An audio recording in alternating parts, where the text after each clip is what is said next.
thanks for coming. This is a really important issue. A lot of conversations. Everybody been seeing the articles in the Press Democrat and the Healdsburg Tribune about what's been going on, what's been talked about? Okay. So, real quickly, what we're doing, I mentioned that we've been doing this since January. We've actually been doing this since last year. There was a process that the city went through that is really part of the state planning process called the housing element, and it's a component of our general plan process. That was done. It's updated every 8 years if you do it right. And so last year we were going through that process, and what came out of that was a lot of data and probably a lot more questions than there were answers. And the council at that time said, we really need to get some better information.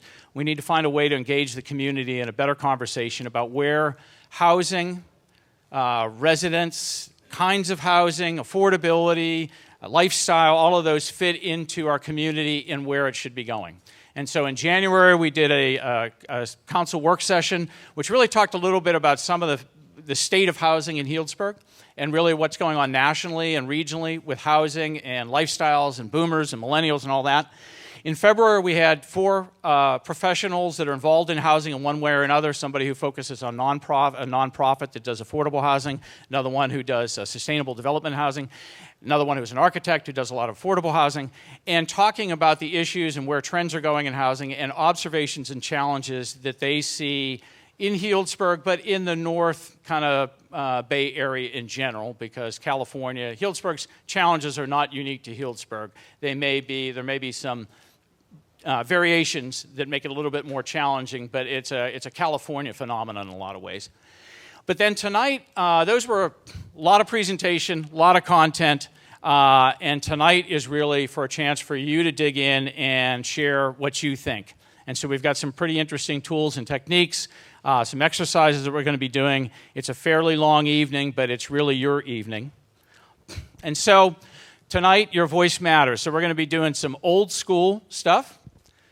We got Legos. You can believe this? We're going to be using Legos. And we have some new school, which is our technology. And we're going to be doing some real-time polling. One of the things I'm going to say about tonight, this is not the end-all conversation. This is not, the votes tonight are to get a sense of where people are, what they're feeling, what they're thinking, what this group that's here tonight, those of you that have taken time out to come and share your thoughts, what you're thinking.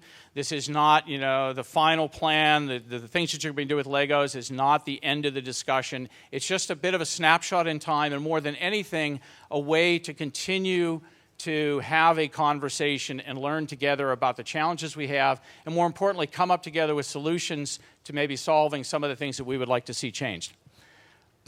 And as our friend says, from Emmett says, it will be awesome. This was a bit of an age check. Did anybody see the Lego movie? Okay. So why are we doing this in the first place?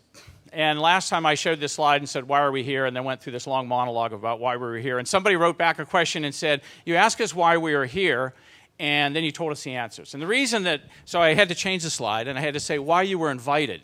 And the reason you were invited is because the City Council wants to know what people think about housing in Healdsburg. But the more important question is, why are you here? There's a lot of you who have taken, this is a 3-hour block of time. We kept hearing about how long this was. It's a Wednesday night. It's a beautiful night. Why are you all here, and why are you taking the time out of your evening to come and share your thoughts with us? So, how are we doing with the polling tools? They're out. Everybody got one? They may not look like they're on, but they're on. Okay, so in the middle of your table, I'm just going to borrow this for a second. Jesse, just put down a stack of these. You need to take one. You need to hold on to it. They cost the city $50 if we don't turn them back in. So you got to make sure we get them all back at the end of the evening. Or there will be no more food at any more meetings. So, okay. So here's the way this works. This is a real-time polling technique. You are going to be given, I'm going to give you a question, give you a set of answers, and you just look on your button. It's like a smartphone or anything else. You just push the letter that corresponds to the answer that best fits, how you would respond to that. It will actually show, once it closes out, what kind of the group's thinking. So we'll have a real-time kind of analysis of what people are thinking. So this is a bit of a warm-up, but it's actually pretty meaningful. And the question is, why are you here? So we've got 6 choices. And we're actually going to do this twice because I realize people didn't come for just a single reason. But I would ask you to look at the list and pick the one that's probably the most important reason that you're here, and then we're going to go around it again, and we'll say what's the second most important reason. So very quickly, you're concerned about the growth of Healdsburg and what that looks like. You're concerned that the town is losing its diversity and authenticity. You have friends or family that can no longer afford to live here or being pushed out. You're concerned about the lack of housing for those who have limited means, affordable housing. You have a business, and your employees can't find a place to live that they can afford. Or you're here for some other reason. So I think we are ready to go. You pull out your hand card there, pick the letter that corresponds to the most important one that you've got. And if you look, they're all right here. They're all right here. And you can see, okay, we got 29 responses. How many people do we have here tonight? Has anybody done a count? Let's see, 1, 2, 3, 4, 5, 6, 7, 8. So we've got probably 60, 70 people. So we're getting up there.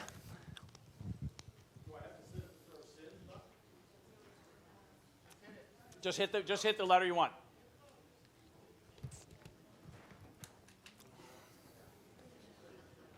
Okay, everybody done voting that's going to bother voting? Was that a yes? Okay, so let's see what we say. Okay, here we are, real time. So 18% of you are concerned about growth. 22% are concerned about losing authenticity. 20% have friends or family that are being pushed out. 26% are concerned about the lack of housing for those of limited means. 6% are concerned that their employees can't find housing, and 8% are concerned about something else. So for those of you that have something else in your packet, and I forgot to explain this to you, there's a big wad of information that you got. There is a comment card. And if you want to, if there's something that's really some other reason that's driving you to be here, please write on that what it was so that we have that. And you can just write first question or whatever and just write what that is, turn that in at the end of the evening. We're going to be doing that with a couple of other exercises, but we want to make sure we know why people are all here. It's in the packet that you were given. Right there. One for the paper. Nope, there's one in everybody's packet.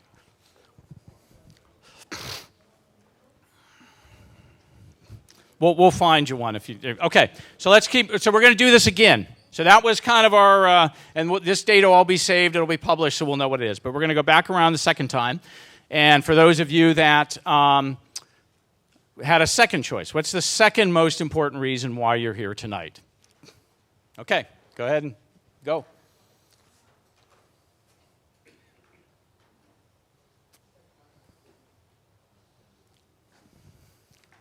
I need the Jeopardy music going. Can you get the Jeopardy music back there? Can you cue that up? No? All right, who's got it? We actually had, I think, more responses. We only had 47. 9 more. Oh, there we go. 10 more people weighed in. Okay, so let's see what we said. Okay, so the big one. So the second most important reason, people are concerned that the town is losing its diversity and authenticity. Very good. Okay, so again, we'll see that data again about something else. How many people are having a hard time finding comment cards? Okay, so Richard will make sure you get one. So, and again, please use those. All right, so was that kind of cool? Yeah? Okay, good. All right. So we talked a lot about why you're here. Housing seems to be a big thing. Now let's talk about why. And this is kind of an early snapshot. We want to kind of see how big is the housing challenge in Healdsburg. So again, same exercise. Here are your choices. You got 5. It's the biggest challenge facing Healdsburg today. It's one of the top 5 challenges facing Healdsburg today. It's a problem, but so are a lot of other things.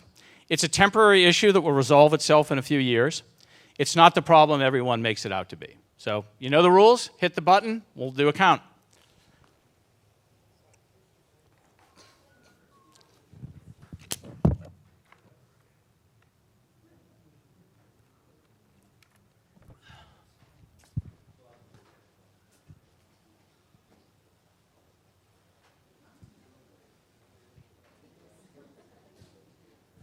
Let's see if we can beat the last total responses, but we're lagging here.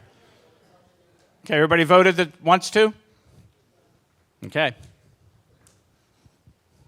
Okay, one of the top, pretty clear, one of the top 5 challenges that the community is facing. Not the top. Nobody thinks it's a temporary issue. I think that's a really important kind of sub-point on this. Nobody feels that this is a temporary issue. Seems kind of duh, but it's really good to know that. This is something that we really got to grapple with. If you compare that one to that one, it kind of gives it a lot of weight and a lot of priority. Okay, we're going to be doing more of these. This was just to get us warmed up. So what we're going to be doing tonight is, that was a little bit of a warm-up, so we've got about 2 hours and 40 minutes left. So we're going to break that into 3 main exercises that we're calling roundtables, which you're all seated at your round table. And so the first one, we're going to introduce a set of questions. You're going to spend the next 30 minutes talking about potential scenarios by which the town might grow or not grow. And then we're going to take what scenario, you're going to stay with your group the whole night, unless somebody misbehaves, and then we've got the taekwondo group next door, and they'll come in and straighten it out. So we've got, you'll take the scenario that you develop, and then we're going to go from the abstract of talking about what's the future of the community look like, how many units, what kind of people live here, how's the economy, and we're going to give it some physical form. So we have maps of town, and we have Legos, and the Legos will represent different types of housing that would be added based on the scenario that you come up with. And that's going to take about an hour.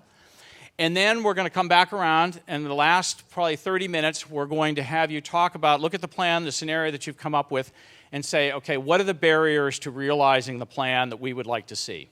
And it could be everything from some policies that exist to structural issues with the building code or whatever else. There's a lot of levels that we can cover. We're not looking to answer and find every detailed solution, but we're trying to find out what some of the barriers are and what some of the potential solutions would be. At the end of the night, hopefully we're going to have time to do this, we're going to capture all of those plans, we're going to put them up on the screen, and we're going to have people just give us a high-level synopsis of what they've come up with and what their big ideas were, and then we're going to go through and we're going to do our last poll, which is which of those plans do people feel the most strongly about. So we'll get a little bit of, again, snapshot of the people in the room. We're not, City Council's not voting on this tomorrow if this is the way the town's going to grow. It's just a way to kind of check the pulse of the community. So, let me stop for a second, because on your seats you were given, there's a big package of information. And for this exercise, I'll borrow this for a second, you're going to need this 11 by 17 sheet that has kind of 3 big colored columns in it. And it says, how should we grow? That's going to be the most important thing that you're going to have. So let me what we're going to be talking about is, what the ultimate goal is to talk about what Healdsburg would look like in 2025, 10 years from now. And we're not trying to get so far out into the future that it becomes unrealistic or too abstract. We're talking about the next 10 years. But in order to kind of talk about, and I think for you to have a constructive conversation about how does it grow, what does it look like, what does it feel like, I'd like to get a sense. I had a very interesting conversation with a couple of people yesterday about, at the end of the day, I would hope that, I'll see if people agree, but that what we're talking about is the quality of life of those of us that live here, the quality of life of those that may move here. So it's really ultimately about how do we measure quality of life, and how does growth either help that or hurt that. So we're going to do another quick little poll, which is indicators of Healdsburg's quality of life. And this is not a scientific list. This is just kind of a quick, thinking through and listening to things that I've heard from people. But I want you to go through, and we're only going to do this one once, so think hard about it. But what would be, in your mind, a good metric, a good way to measure or benchmark how the quality of life in our community, how good our quality of life is? So one might be that we have a wide range of ages within the community. And there's a lot of things that implies, but what does that, is that a good indicator of the quality of life? Being able to walk everywhere. Is that a quality of life issue? Knowing people when I walk around town, the spontaneous connections that you make, being in a small town. The diversity of families that live in this town. Is that a quality of life indicator? Not having to wait for a seat in my favorite restaurant. I can walk in, I know the maitre d' sits me down. Is that a quality of life? There's local business owners and employees that I know as neighbors. They're actually the local businesses that live here, and the employees live here, and we kind of know each other, and that makes it feel like a great small town. And then the other is having a variety of residential options I can afford. And variety means different formats or different locations and things like that. So this may not be a complete list of all the indicators. You may come up with, as you do your discussions, you may say, hey, there's a couple of things we think should be added to that list. So that could be something you can add in your conversations. But right now, let's just pull out our little card readers and do a quick poll on which of those do you think could be, or for you, would be the best indicator of the quality of life in Healdsburg.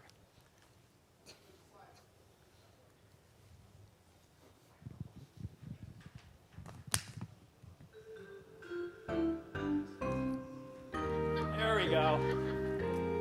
It came through. Come on, I want to get 50. Who didn't vote? Come on, 50.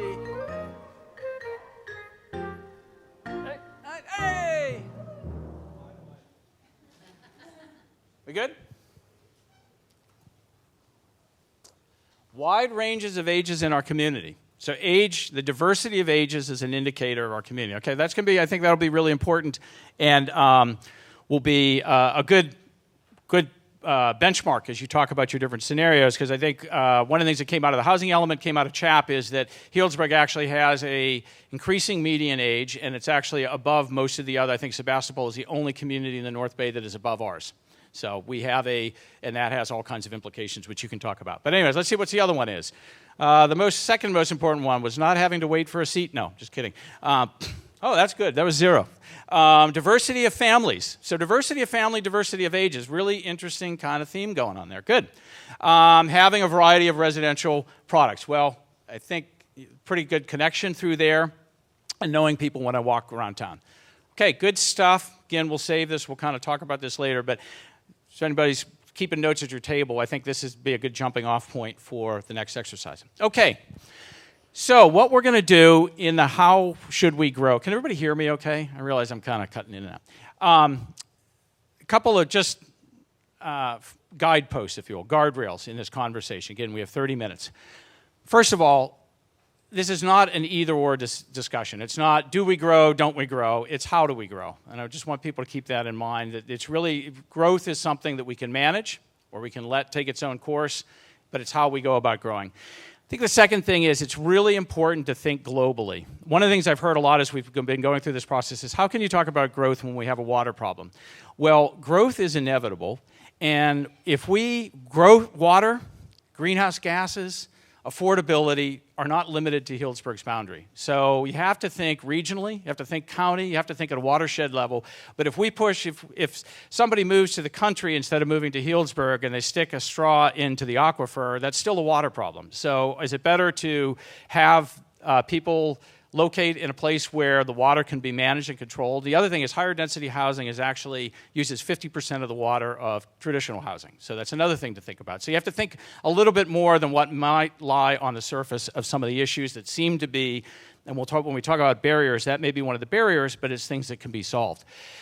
Third thing is there's no free lunch. Home prices, affordability, public benefits, level of construction are all, anybody that went to the first session, my favorite word for this year, intertwingled. And what I mean there is a lot of people say, well, the affordability problem, just all we need to do is double the amount of affordable housing that we require developers. It's about 12% now, let's make it 25%. Well, what happens if you raise the level to 25%? What's that?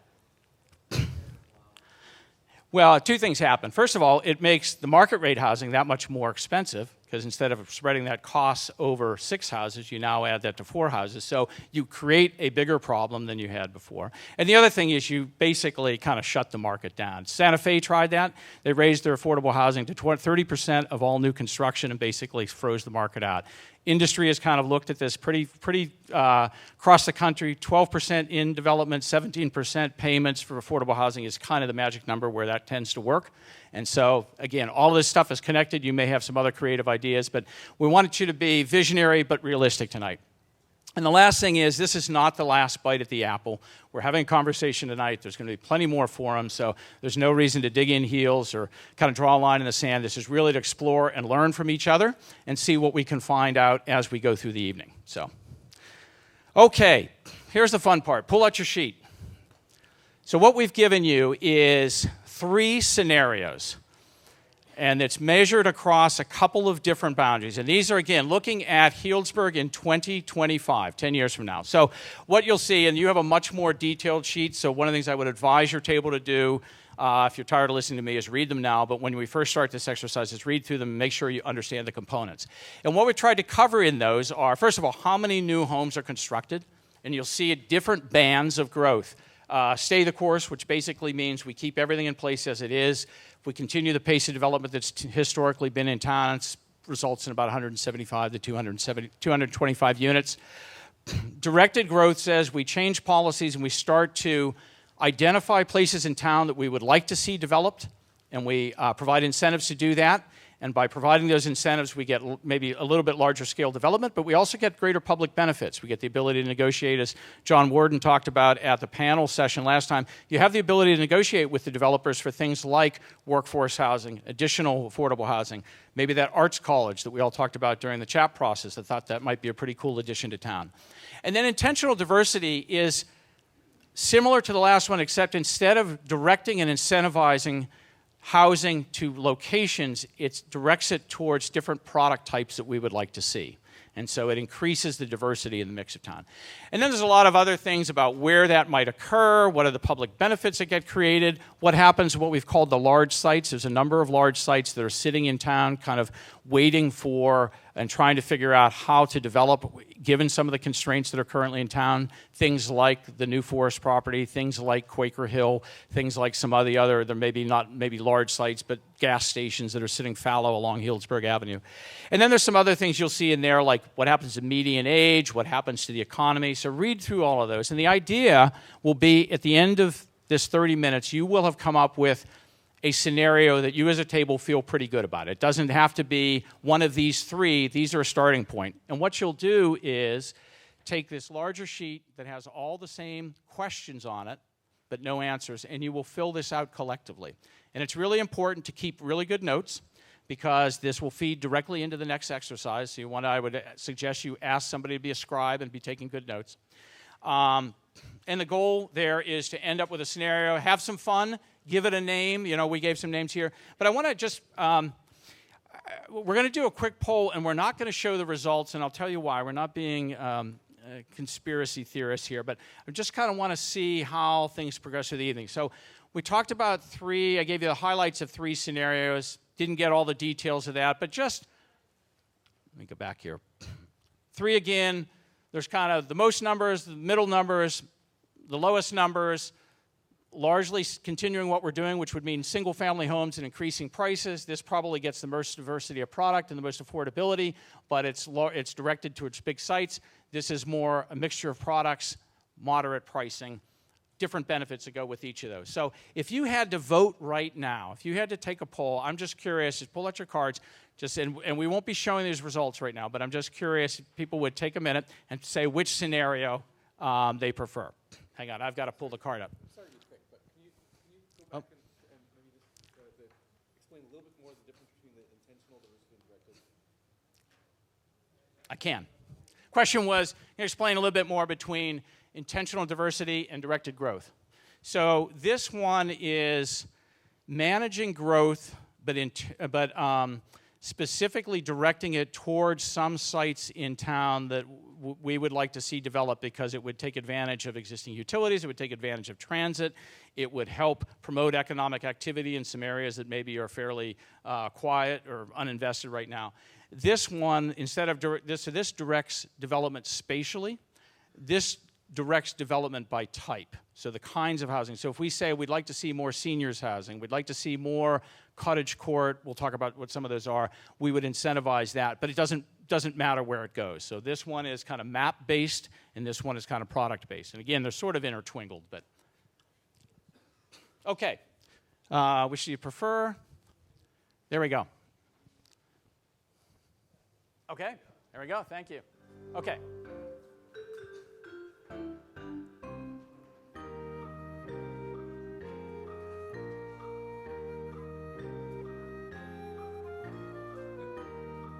We may break the, yay, wow, this got everybody engaged. Okay, good. Is that it? 66? 66? Okay. Again, we will share this at the end, but we're not going to share it right now. Okay. Just to give you a little background, and then we will start the exercise. So some of you may be saying, 400 units. Are you guys crazy? I mean, this is a small town. How do we do 400 units? So just wanted to share with you a couple of interesting data points. This is Healdsburg's growth from 1995 to 2004, 2 decades ago. This was the last decade, 2005 to 2014. Almost 500 units then. Interestingly, about half of that was affordable housing. So we had some big affordable housing projects that were built at that time taking advantage of a lot of the federal and state programs that were available. This one is, this decade was just a little bit under 300. You can see a lot less affordable housing because that's when some of those programs were going away. When the CHAP process was done, and you actually have this information at your table, because we were in like 2010, and at that point everybody thought the world had kind of fallen off the edge and nobody knew what was going to happen, we did, the consultant, the market analysis consultant did 3 scenarios of how growth might occur in Healdsburg. And they looked at growth in the Bay Area and the way that the methodology they used and the way they came up with these numbers is included in there. But what you can see is, and this was actually post facto, came up with these schemes and then went back, checked it against this data, and they're actually very similar. But what they called the constrained scenario, which was everything stays as is and we continue the current pace, that's about where we end up. And so it's very similar. It's about 205 units. We show on the middle part of the stay the course scenario is about 200 units. And we've just taken 15% of those 200 units is in addition to that, which would be the affordable housing, because we're about roughly a 15% inclusionary requirement. The enhanced scenario was to incentivize development and target it, not necessarily locationally in this case, but and that was basically saying that we capture 5% of the projected growth of people that want to move to Sonoma County. So just 5% would yield about 450 units, 454 units. The middle range of the directed growth scenario is 400, which in that scenario, the way that explains that, yields 60 affordable housing units and then 50 workforce housing units by negotiation. So, and that's not a given, that's just kind of part of the exercise. And then the last one is what they call the moderate growth, which obviously sits in the middle, which is very similar to the intentional diversity. 314 units is what they came up with. Our middle band is 315. So this is not just kind of arbitrary numbers. There's actually been some other data and research and analysis that's been done that actually corroborated some of those numbers that are in the scenarios. Doesn't mean that they're a given. It just means that that's another data point to kind of consider. Okay, so here's your exercise. You've got 30 minutes. The required output is the preferred scenario, basically filling out that chart. It's the basis for the next roundtable, so do your homework well. And it's really about the approach to growth, the number of residential units to be added by 2025. And if you have time permitted, you should also try to record what would be some public benefits that you would like to see out of that process of creating development. The objective is to refine the scenario description, again, filling out all of those things. The advice is be visionary but realistic. We're not going to say, okay, everything gets built. We have to have one affordable housing unit for every market rate unit, unless the city is going to subsidize that, and I don't think that that's going to happen, so we want to be realistic. And again, keep really good notes because all of this continues to build on what we're going to be doing next. And with that, I'm going to put that back up there so you know what it is that we're trying to accomplish.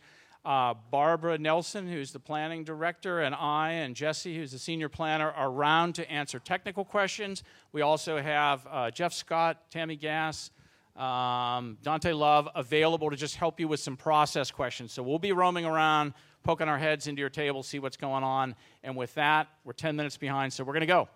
So 10 after 7, we're going to get the information and move to the next exercise. In the middle of your table. Hang on just a second. If there's an extra reader in your table, give it to Jesse. Okay, the next thing is we need to make some room, so try to pull the papers that are kind of superfluous. The thing that you are going to need, though, is this. There's 2 big versions, and then each of you have this in your package. This is really important to the next exercise, so don't lose that.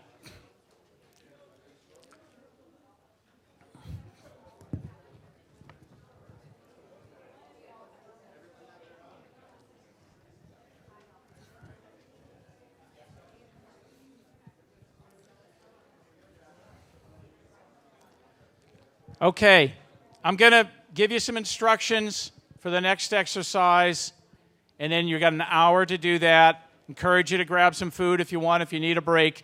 But we'll keep this rolling here, okay? So listen up, everybody pay attention, look at the screen. Class, what do I got to do here? What do the kids do? Put their fingers, okay.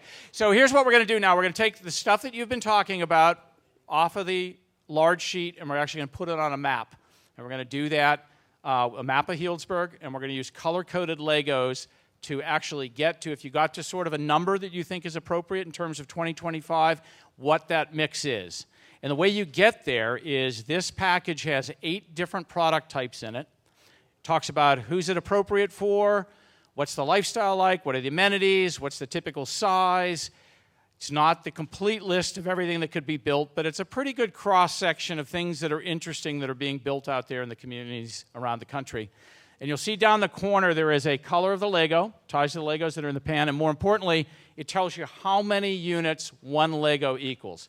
So if you want a whole bunch of single-family homes, if you want 100 single-family homes, each green Lego that's in the top box in everybody's container is worth 4 single-family homes. So you got to put 25 of those on your map. It's pretty simple. You got to do a little math. We'll kind of come back to that. But I would encourage you, while you're kind of in this, maybe this interlude, to read through this carefully, because this is really the basis of the next exercise.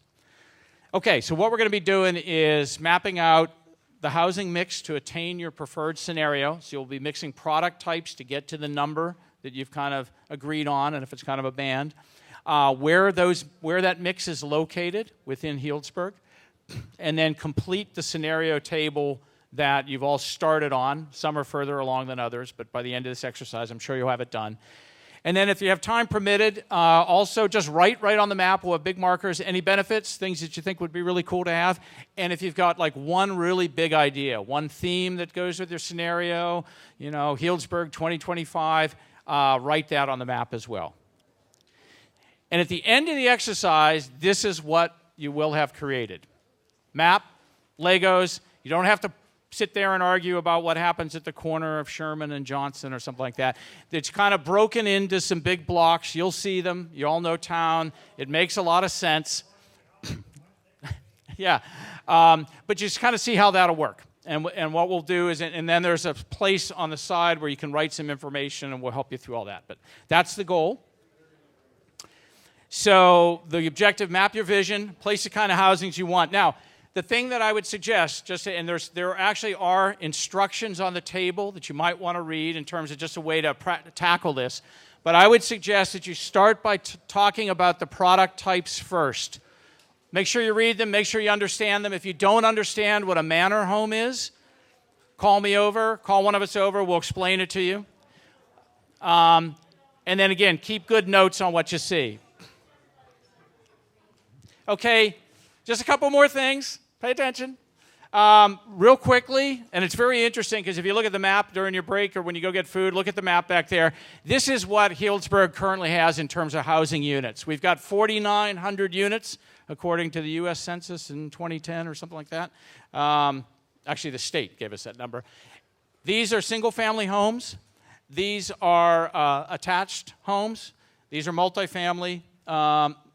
These are small multifamily, meaning they're like buildings that are 2 to 4 units. So that would be very similar to what you'll see on your sheet called a manor home. These are larger, that are 5+ units.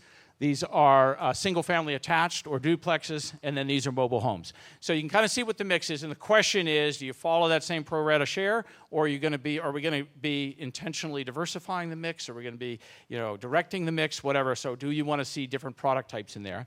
And the chart that you've got has a whole bunch of housing types in there, so take the time to read through that. So, again, quick, everybody still got their card readers? We're just going to do one quick poll, and then I promise we will start the exercise. And this is just a quick little check on what you think. If those of you that have been to the sessions before, we've spent a lot of time talking about demographics, what kinds of things people are looking for. Over the course of this process, I've heard a lot of stories of people that have friends that either would like a smaller place, can't afford to live in town, would like to sell their bigger house and move into something where they have a little more community with their neighbors, all those kinds of things. So these are different product types that are spelled out in that sheet, Everybody knows what a single-family home is.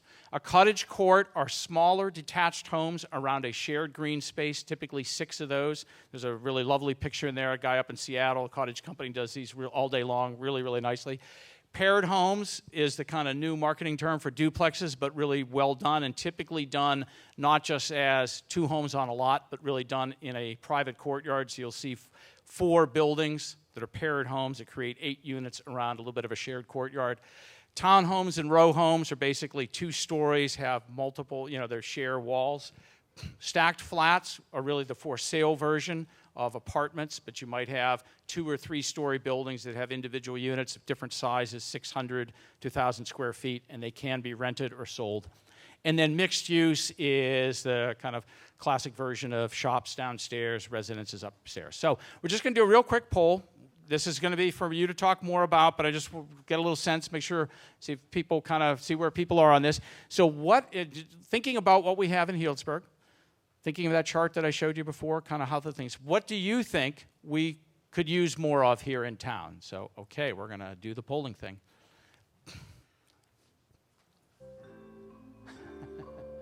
There we go.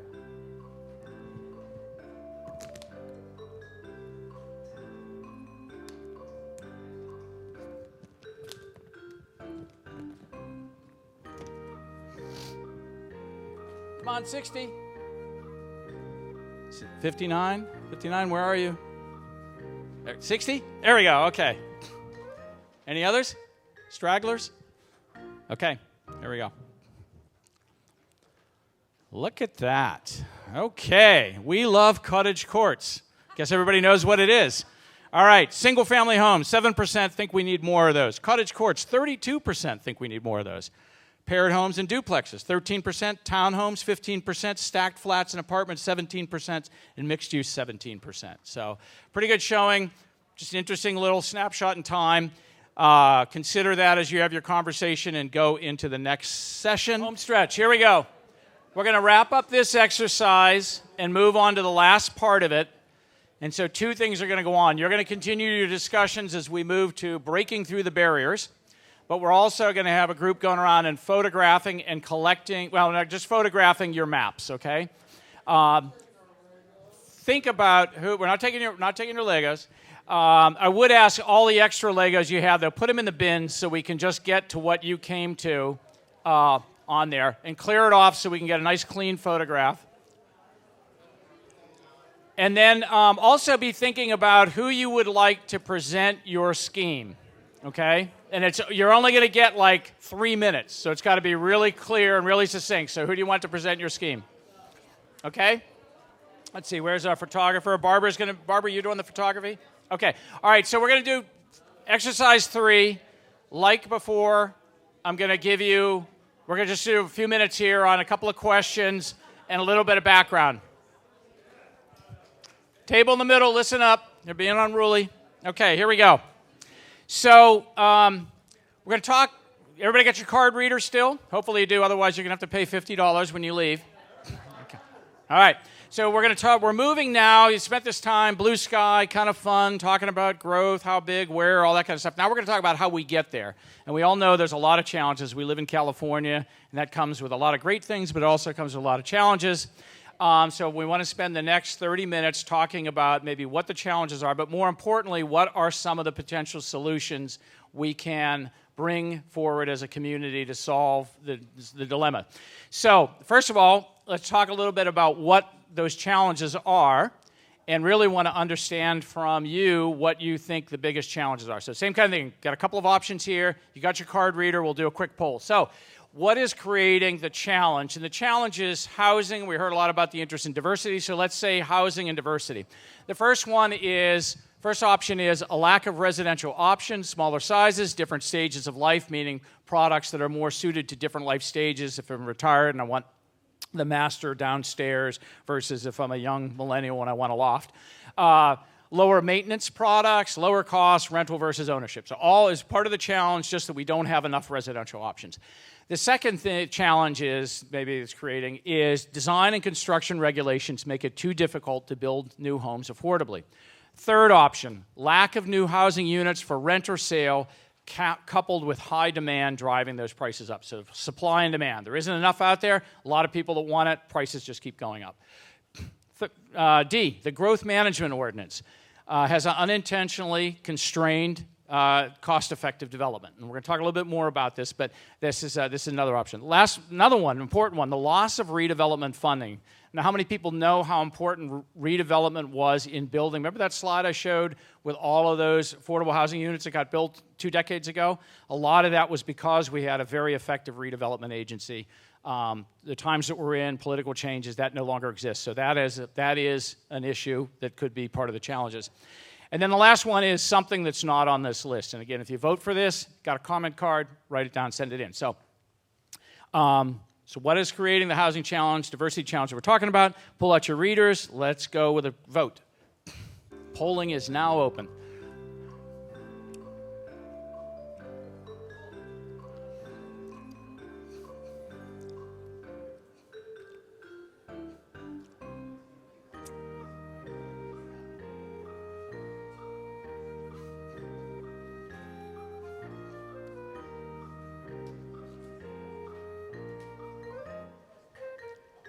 $60, are you out there? $60, $59, stuck at $58. Okay, here we go. What is the challenge? Okay, lack of residential options, sort of. Design and construction, doesn't seem like that's the biggest challenge people are seeing. Lack of new housing units, and then I think that was for rent and for, oh, there we go. Lack of new housing units for rent or sale coupled with high demand. Okay, so we've got a supply-demand dilemma. The growth management ordinance is unintentionally constrained, so are those two linked, potentially? Loss of redevelopment and something else not on this list, a fairly small list. So pretty interesting.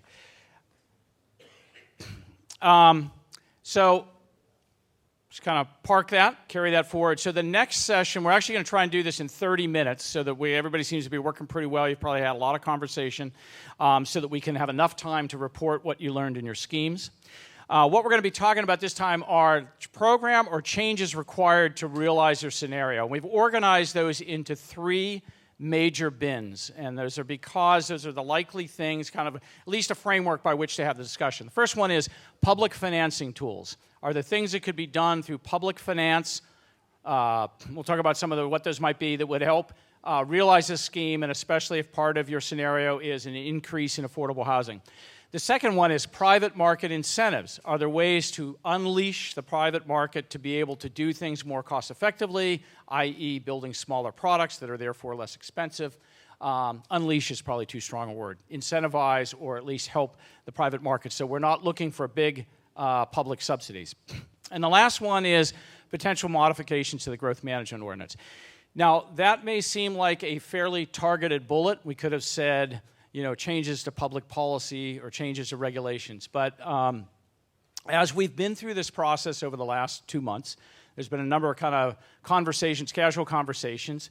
I had lunch yesterday with Jim Winston, who is in many ways one of the prime sponsors of the original growth management ordinance and has really stewarded this for many years.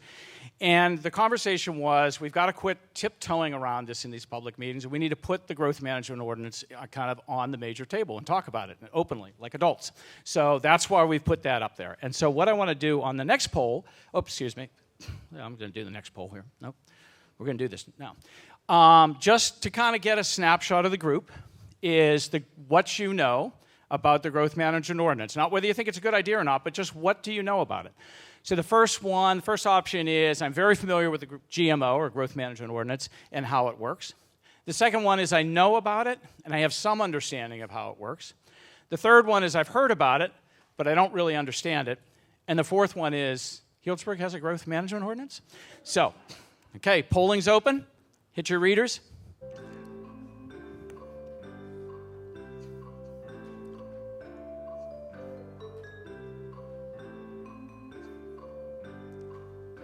$60. Almost our top vote. Oh, 61. Okay. So let's see what we said. All right. Wow. So good understanding in the audience. Kind of a third, but good understanding, very familiar with it and how it works. That'll be great because that'll really probably help the conversation as we go next. Some people know about it but aren't fully understanding. Some have heard about it but don't understand it. But not a lot of them didn't know it was in existence. Although 10%, that's about 6 or 7 people didn't know we had it. So we do have a growth management ordinance. Very, in a nutshell, and there's people that can probably talk about this much more eloquently, but it limits the number of permits for new residential construction that can be allocated in a year to 30, but it can be carried over every 3 years. So there's actually a rolling 90 units every 3 years. So you can kind of push and pull. And there's people at the table, if you have more questions, that probably can explain that in more detail, but just understand that. So one of the questions that we'll be talking about is there a need, not to get rid of it, but is there a need to modify it in some way that actually starts to help do whatever you came up with in terms of some of your scenarios? So I'm going to go back to the kind of what we're doing. And the first, what changes would be required to design and building regulations if you go down the regulatory route? What sources of funding may be required to fulfill public goals? And should the growth management be modified? And if so, what recommendations might we make? And a way to kind of think about that is kind of organize this in a little bit of a mental framework is you've got kind of a stick set of solutions and you've got a carrot set of solutions to get to the scenarios that we've laid out. On the stick end, there's an inclusionary zoning requirement that's actually in the city. So if you build a new residential unit, you have to provide some support for affordable housing. Again, that's a generalization. There's some different ways that that's approached. And if you build, and it's typical if you build one residential unit, so if I buy a lot, go build a new house, I pay a fee that goes towards affordable housing. If I buy a big lot and I build 6 houses, I probably have to build one that's affordable on the lot. And that actually helps make sure that we have a lot of mixture and diversity throughout the community as opposed to just building a bank account and go build a bunch of affordable housing somewhere. Deed-restricted secondary dwelling units. A couple of people have asked me about secondary dwelling units, all those great, cute little houses that sit back on these really deep lots that we have here in Healdsburg. People build them, they rent them. Some places actually encourage people to build them and rent them, but they require them to be deed-restricted, and they could be deed-restricted to income, or there's some places that deed-restrict them to employment. So Aspen uses them to, you have to work in town, you have to work in certain industries there that are really critical to the economy, and then before you can rent them. Impact fees. Every time somebody builds a house, you charge them a fee that goes to affordable housing. Bend, Oregon does that very successfully. Builder community fought it tooth and nail when it went in place. When the market tanked, they actually were really glad because it was the only thing that kept them busy was building affordable housing. And when it came up for renewal, the building community actually came out and said, we want to support this for another 10 years. This is a great thing. Dedicated percentage of the sales tax. Breckenridge uses this, a couple other places where you take a percentage of the sales tax, you direct it towards affordable housing. Dedicated real estate transfer fee. Every time a home sells in Healdsburg, some percentage of that sale, the gross goes to an affordable housing fund. Aspen does that at 1%. I think Santa Fe does it at like 0.25%, can generate a lot of money, has an impact on sellers, but it also has an impact on who comes to town and thinking about, well, that's a good thing. I'm kind of supporting in the end what's going on. Density bonus, getting more to the incentive side now. You allow builders, developers to add another unit if they're going to do an affordable unit, or you allow them to add another unit if they 2 units and then they do an affordable unit. And that's some of, I think, what Sonata actually got some density bonuses. Did I get that right, Barbara? Where's Barbara on this? Yeah, am I right on that? No. Okay. Call me out on it. Okay. But there are regulations or allowances within state statutes, and some places use density bonuses to encourage affordable housing. So that's fee waivers, parking requirement reduction. One of the things that you'll see on a lot of the smaller products that we showed, everybody loved the cottage court. Think we need more of those. Those require thinking differently about how we park, both how many spaces per unit, but also does it have to be attached to the house or on the lot, or can it be ganged and things like that. Setback relief, smaller setbacks. And then finally, some kind of an exemption, which in many ways, the scenarios that we were talking about, either targeted growth or directed growth, or intentional diversity, was implying that there might be things within that 30-unit allocations. There could be a priority for development that's built on certain sites, or those sites could actually be exempted from the growth management. So there's ways to use that as a tool to begin to get the kind of development that you want. So with that, I think we are good to go. 1, 2, 3, 4, 5, 6. Okay, so what we're going to do now is, it sounds like everybody has their table reporter identified. We're going to ask you to come up. We actually have a photograph of your scheme on the table. we'd like you to, we're going to give everybody about 3 minutes. I'm going to hold you to that because I know that you talked a lot, and we're going to compress it into 3 minutes, but that's the way it goes. So I would start with kind of, what was the nature of your conversation? It would be good to know where you landed in terms of some of the metrics. What kinds of housing were people interested in seeing? What was the total amount of housing that people thought was appropriate? What was your discussion around the kinds of things that you would like to see in town that this housing would bring? And then lastly, if there were any big ahas or clear ideas around how to break through some of the barriers, what are some of the barriers or solutions that need to be addressed, it would be great to share those. I know that could take a long time, so we're hoping to get that out of your list that you're leaving behind. But if there are some big moments or things that you identified as your group or thought were particularly interesting, please feel free to share that. And with that, are we ready, Jesse? Well, all right, way to go. All right. So what we have is everybody's photographs. Some of them got a lot more detailed than others. We couldn't get all that captured and transferred, so we'll let you talk about that. So table 1, which is right here. And who is our speaker? Okay, there you go. The clock starts. Okay, the clock starts. I'm Carla Howell. I'm the executive director of the Healdsburg Chamber of Commerce. We looked at a combination of B and C scenarios. We would like the idea of financial incentives, but we also thought that it needed to be incentivized by the adjustments to the code. And we wanted to take advantage of existing infrastructure, which is why most of the growth that you see in our on our map is along the existing urban corridor. We wanted a combination of housing types that would attract a variety of ages and family sizes and not isolate anybody by particular type of housing. We wanted the growth to happen pretty much all over town. No, I can't balance all that, I'm sorry. And what happens, we're hoping that this would make housing more affordable to more people. Who lives here? We hope everybody would live there, so it would be very diverse. We looked at mixed density in our developments. We wanted diversity kept coming up. We think that we should modify the GMO to allow either more units or exempt areas. But we talked a lot about the sharing economy, which is sort of where the younger generations are going, and that we needed to take into consideration some of the ways that they are changing in the way that they look at the world, and they don't necessarily want to live in a house with a front yard and a driveway and a garage, and that they are more willing to share parking and share gardening and share space than some of us who are more accustomed to living in a more traditional way. Great summary, thank you.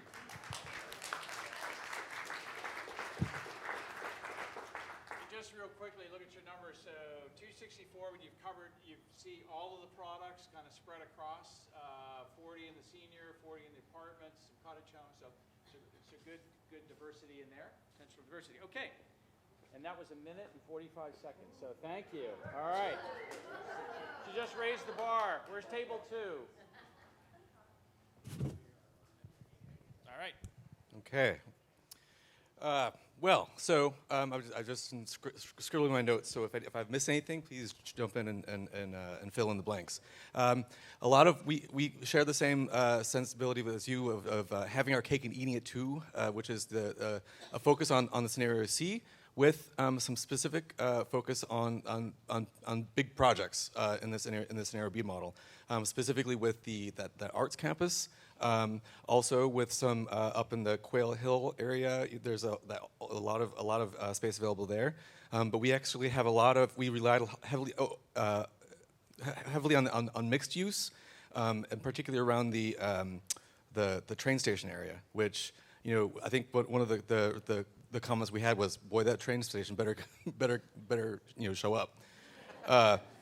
So that was a big thing. One thing that also came up was that perhaps we talked about one of our first questions was, how do we define growth, right? And we've been talking about units. Well, maybe we should think about a more nuanced way of measuring growth. Instead of just, in other words, maybe there are some better units than others, and that maybe, especially when you're talking about mixed use, right? If you have a mixed use development with businesses that support residential focused, needs, right? That's a better use than a mixed use with a bunch of realtor companies on the ground floor, right? Let's see what else. Also we love that combination of types of the mixed, like for instance, Matheson Street was my example, right? Matheson Street, you got multi-million-dollar homes across the street from apartment buildings, and everybody lives just fine and learns from each other. What we don't want to see is more ghettoization, right? Parkland Farms, right? Would be maybe an extreme example, but Parkland Farms, March Avenue, those are kind of those separate, where that's all one big monotonous kind of type. Let's see what else. Absolutely, there's no way we can see this happening without the GMO being modified, right? And it's almost like this, the city council's nefarious plan is to have us all have come to this meeting to say like, well, gee, it's right, we've got to modify it. There's no way around it. Transfer tax was an idea for that percentage of properties going to support the affordable housing. In fact, maybe even excluding lower cost properties. Raising TOT for earmarked for funding affordable housing. Having the city use its electricity and water fees to encourage more appropriate use of land. So for instance, Sanderson maybe doesn't belong in downtown. Maybe they can move out, and maybe the city can give them a deal for moving out and then convert Sanderson property to a mixed use. Okay. You're going to pull the hook. Okay, thank you. Okay. 3. Let's see, where's my math? 3, there we go. Okay, great, Tina. All right, I'm gonna do my best. So here we have ours. What is our strategy? We believe we needed a combination of both B and C strategies for a better quality of life. So the workforce housing, avoid concentrations. For example, we could use some of the backyard cottages already in houses for the workforce people here in Healdsburg. And then for the kind of growth results, we intermingle types of housing to mix ages and family types. So depending on area to be developed. And then what gets built? We have a combination of B and C, which are both equal amounts of type of housing for a diverse affordability for different people. So we have a different diversity of people living here in Healdsburg. How much affordable housing is added? So to do that, we'd agree with deed restrictions to a certain point, and then have at least one third affordable housing and more. Where does development occur? In large tangled areas, plus infield. So we have a lot of developments. Our idea is like a lot of city-owned property. Let's develop there more than we do develop on other privately owned properties, so we can have that affordability. And then what happens to the cost of housing? Well, lower price of housing, more availability, so we can have more of a moderate community. And then who lives here? Anyone who wants to. So a local employee, agriculture workers, a little bit of everybody here instead of just more of outsiders and insiders, so we have, a diverse population again. What happens to large sites around town? We could use those, we do a mixed use of those. So a campus in town some of the examples was having also like different things in town. Like, so we want to have like a local university or something with more higher education, not just local, just high school and that's it. We have to leave town and go do something. So maybe adult education, some for students, a little bit for everybody. So that would mingle in with the affordability and diversity of what we have here in Healdsburg. What is the local economy like? A thriving light industry and fewer tasting rooms. We have a lot already. Those are groups.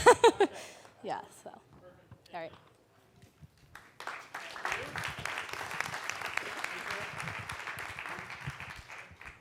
All right, Table 4 also chose increased diversity, scenario C, with some adjustments, and not just necessarily minor adjustments made to code, but perhaps a transfer tax with the benefit of a transfer tax coming back to the buyer for earthquake retrofit on a percentage basis, or a sewer lateral replacement, which the city is pushing for, so that the transfer tax isn't just seen as lost to the city, but benefits the infrastructure in some way. In general, cottage courts, apartments, senior living, and mixed use, all along the transit corridor, all the way up to Parkland Farms. And our map shows 100 units in the 11 acres in the Saggio Hills area of garden apartments and something else I can't see. A mix of diverse housing throughout town, reducing tear downs, except when they're structurally impossible to keep, wanting neighborhood compatibility. So when a house is torn down, to build a house that is compatible with its neighbors, both facing and adjacent. Who lives here? Mixed families, young couples, and seniors. And housing for seniors exists scattered throughout town, including the site behind Big John's, which is owned by the city, and the site near the Bank of America, where the gas station used to be, and that is next to some townhouses, which is where the machine shop is, which has been on the market for years. And then there's some senior housing down at the intersection of Mill Street and Healdsburg Avenue. There's a fair amount of development in the Chap area, which I love being referred to as the art school, and then there's some housing up on Grove Street approaching Dry Creek. In terms of dealing with the challenges that we face, parking requirement reduction seemed like a reasonable thing to consider. Setback relief seemed really important in terms of increasing the opportunities for infill development and a benefit to people building secondary dwellings like deed restrictions and the city contributing in exchange by reducing the impact fees. And one of the things we talked about early on was redirecting the TOT to support housing alternatives, even if it required us going back to the ballot, since 10% was by initiative dedicated to Park and Rec. And all of this should be around going local development, building, occupying or renting. One of the dangers is that we continue to build things that go to people who don't live here. And okay. Oh, and modify the GMO. Five. You took your table tent. You took your tent card. Then. Fine, okay, let me just get this stopped. So I kind of our theme was mixed housing types strategically placed, a combination of the B and C strategies. We started by identifying the sites that were likely to change and then started filling those in with what we thought perhaps could go there or should go there or might go there, what would be best in those locations. And we didn't deal with the numbers until the end. So we were somewhat surprised to find that we had 550 units. But they were all very carefully placed. So we discussed diversity as a key to affordability and maintaining the real town quality. We feel that obviously with this number, modifying the GMO is essential, and perhaps it could be done by building type rather than location, so that there's a relief for multifamily or rental housing. In terms of the implementation ideas, we felt that pretty much all of them were, let's do all of them, with the exception possibly of the deed restricted ADUs, as that seemed complicated to achieve. Great. Minute 15. You beat Carla. Impressive. Okay. Our group number 6 came up with, surprise, combination of B and C. And we gave it the title of Organic Diversity. We envisioned somewhere between 400 and 500 units being built that included Saggio Hills. We thought the focus of this should be on affordable and workforce housing, that the additions to our community should go towards that purpose to the extent we can possibly make that happen. We really supported infill development, secondary dwelling units being one example of a way that we could creatively build more housing that was affordable. We think that it's really important that the city set some specific goals for affordable and workforce housing so that it's really clear what we're trying to accomplish, and then direct city staff to develop a plan along with what are the funding sources such as were outlined here. We weren't able to cipher through and figure out which one would be best and how much it would contribute, but we think that our city staff with the consultants could really come up with an excellent plan that the city council could use to make sure that we achieved those goals.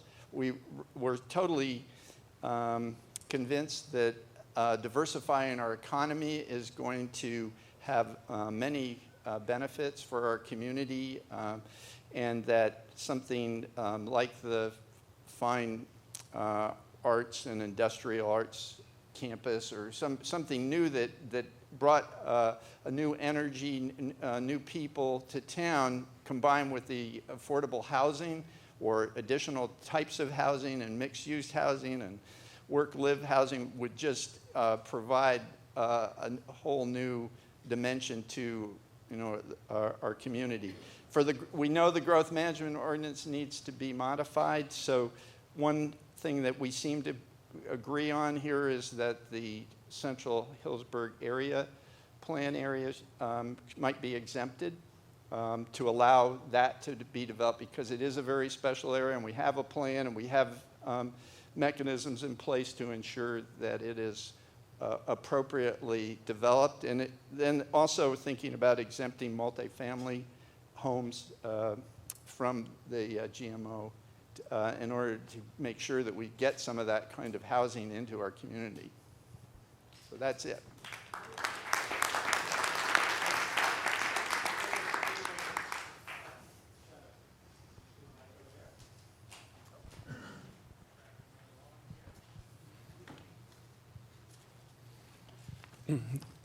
Thank you. We had some similar themes that are running around here. We actually took a vote on whether we wanted scenario B or C, and we actually came right down the middle of it.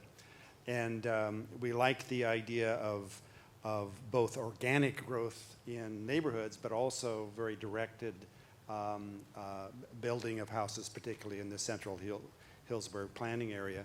And as we started thinking about where this housing could go, as you can see, it was pretty much the same kind of approach. We had a few more ideas about garden apartments in some of the traditional parts of town where there's land to do that. What gets built, we, very similar to other groups, wanted very diverse. We didn't just want retirees and didn't just want professionals. We also wanted families. And that was a big theme on our table, was to have housing for families. We actually came up with quite a few units, 388. I was surprised that we actually got there. And a very big focus on multifamily housing. And multifamily housing was one of our biggest themes that we talked about quite a bit. And where that gets built, it seems, is obviously close to transit, close to services, close to shopping. That makes the most sense to us. And that gets to some of the growth management ordinance conversations. We had a good conversation on that back and forth. And I think we came to some agreement that if modified, it ought to be modified for multifamily housing, and it ought to be perhaps modified in targeted areas where we want the housing to be. And those were I guess, two themes that we talked quite a bit about. We think there's a lot of tools. We liked almost every tool that was up there. We particularly like the idea, if we're going to do affordable housing, to have some deed restrictions to keep that affordable over time. We also talked about loosening some of the zoning so that we can add housing, and not just single family, so we can have some additional kinds of housing and diverse housing in our neighborhoods. We talked about building a fund to support and subsidize development of these kinds of houses, either through real estate transfer tax or through some other kind of fee that we can add to our building processes to build fund over time we can provide this public subsidy so these kinds of houses get built. We talked a little bit about enforcement of vacation rentals, but I'll end there. Let's go on to, let's see, you are 7, 8. Table 8, part of the group landed between B and C, but a faction of the table thought that the focus was off target and should be focused more on the character and the quality of the people as opposed to the product. Having said that, we also thought that the actual numbers were not so critical, that the bigger issue was the character and the type of the housing. And the general consensus, we've got plenty of single family. We need smaller units with more variety, and that the focus was to attract diversity, cultural diversity, age, and income. That we need to support the workforce. There's a strong group of younger people in town that cannot afford to live here, and it's critical to get them some housing. The other thing was, someone mentioned previously, the next generation is less interested in owning, more interested in renting, and we should keep that in mind as we look at different types of housing. In terms of the impediments and the barriers, we liked a lot of those items on there. There's a portion of the TOT tax towards housing, parking reduction for smaller housing and senior housing, reduction in setbacks to promote some of these alternative types, density bonuses, some idea that the city should participate directly, investing in some housing, flexible zoning, and the idea that fees could be scaled, so impact fees might be adjusted for the size of the unit, and the possibility of monthly impact fees rather than lump sum up front as a way to get costs down. There's an idea of a yacht tax on very expensive homes in town, with that money redirected towards community development. And there was a consensus that the GMO needed to be modified to permit what it currently blocks, which is the multifamily. So some ability to have flexibility and encourage multifamily, some private market incentives, some potential crowdsourcing, and public kickstarting campaign for targeted community improvement projects with possibly matching city and private funding.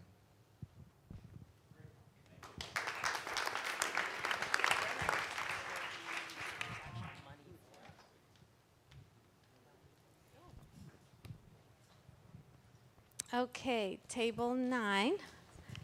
We came up with, we wanted a combination of B and C, so directed growth with intentional diversity.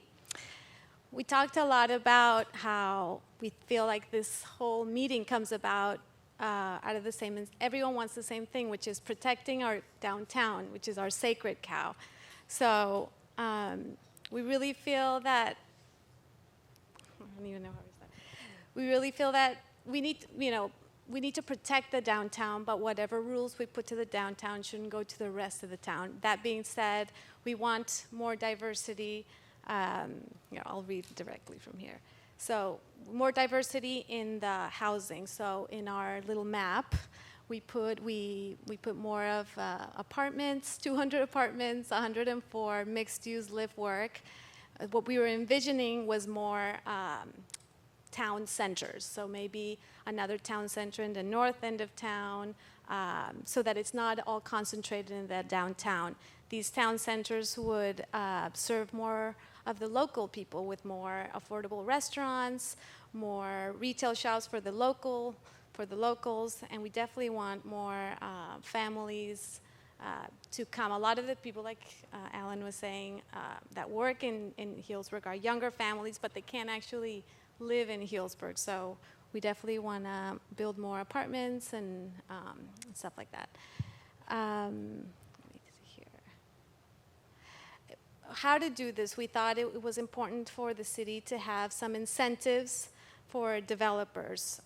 So giving them incentives to build what we want. So maybe the city lowers the fees on the apartments so that developers are incentivized in doing that more than just single family homes. I'm trying to see what else. Yeah, is there anything? Which one? Go ahead and take it. Yeah, you take it over. Come on, yeah. And to modify the GMO in some way, shape, or form. Oh, yeah. I don't think it's a round table. I don't know if that's exactly. Okay, we are 30 seconds, no, maybe 60 from being done. So first of all, thank you all for hanging in here. Hopefully you found this productive. I also hope you at least walk away knowing how complex this subject is. It's not a one-dimensional thing, and you start to see all the interrelated issues. Lot of similarities in some of the conclusions and a lot of differences. But if I had to try and summarize, I think some of the key things that I heard from the whole group was directed in diversity, that the community, that there are areas that we recognize there are opportunities to add value and enhance the community, and we want to kind of direct and shape development maybe to go there that's appropriate, but we also want to maintain diversity in the community. Squinting at, a lot of these plans, if you look at them quickly, there is kind of a common theme of what I would call corridors, CHAP, and mixed use, which is a lot of notion that we would be developing along kind of our main Healdsburg Avenue, which is probably the logical area to intensify. CHAP as a unique opportunity to maybe provide some, I think Todd said it well, some additional things that really enhance the community, add some new energy, as well as some additional housing types. I think the other thing that is underlying, if you look at, again, if you kind of squint and look at all the maps, is the idea of enhancing the existing neighborhoods. We don't see a lot of development pushed up in here, and that's kind of a, again, that's kind of a duh, but the idea is I think people feel very interested in making sure we're managing growth properly and maintaining what is special, which is the diversity of the existing neighborhoods. But I think to Richard's point, some of the how can we continue to improve the stock that's there that's either needs some earthquake work or some upgrading. And then the other thing that I think there was a theme, which is a really interesting, and I would characterize that as a more proactive involvement and creative use of sites and funding from the city. And so that's there was a lot of discussion about funding coming forward. There's sites available. There's a lot of discussion about multifamily. And I think at one of the meetings we talked about the notion that, I think it was Kurt Johansson at the last one that said, if the word went out to the really good developers that Healdsburg wanted 2 great multifamily projects and there was land to do that, you would get probably some great developers. We don't just sort of open the floodgates and get development or get apartments, but what if we said that we want the best of the best? And I think the places that have done that have actually seen that happen. And then the last one is there seemed to be some consensus around, or at least continuing theme about the GMO needs to have some, let's say, updating, some refreshing for where we are at this point in time in terms of the town's evolution. And it seemed like multifamily was one of the areas it seemed like we would want to accommodate, maybe some product and maybe some adjustment to the ceilings. The other thing that I thought was quite well said and was nicely kind of put many times was that just making it about the numbers is probably the wrong direction, that it's really about the quality of what we're getting and how we're actually managing that to maintain the, this place that we love. So numbers become the easy thing to measure. It's the currency that we all use to talk about this, but we need to figure out a way to bring the qualitative measures into that. So this is going to be a little difficult because what we were hoping to do is everybody still got their card readers. We wanted to have you, I'm going to quickly go through the 9 schemes that we had, although we only have 6 spots. The next slide should be good. You fixed it? Oh, look at you. Okay, thank you. We want to go through and just have you, it's going to be a little hard maybe to remember. I'll flip through them real quickly, but just say which scheme you liked the best, which one you liked what they talked about. And then I also want to go back and share with you. What? No? No? Okay. All right. Do you want to see what your vote was before we even did the exercise? Okay. Can I call that one up? Wow. You guys are getting rowdy. Mr. Warren, yeah, it's past 8 o'clock.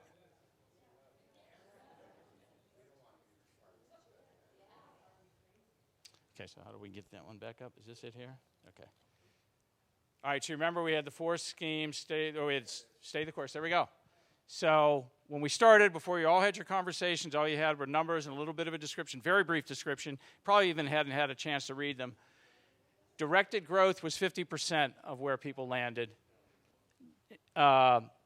Intentional diversity was 41%. Only 3% wanted to stay the course, and 6% had none of the above. So it was very interesting. I don't know whether people, as you worked through the evening, you ended up in a different place or you just felt that you were refining kind of the opinions that you had.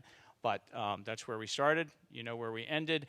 All of this has been recorded. It will be on the website. There will be a product that will come out of this that will synthesize all of this and record it. And again, this is meant to be a snapshot in time, kind of taking a pulse of the community. It is not a final plan. So thank you again for your time. We are done.